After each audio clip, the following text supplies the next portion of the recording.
everyone! Today we're going to learn how to make your sprite in Scratch change different color.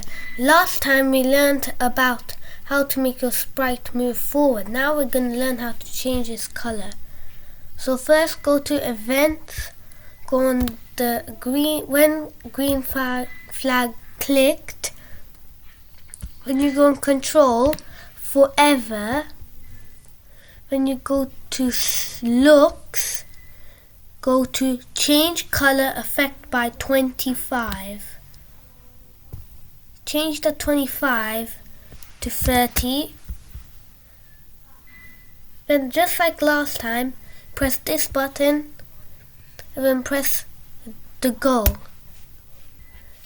And here you have it, your sprite is changing color. Bye everyone!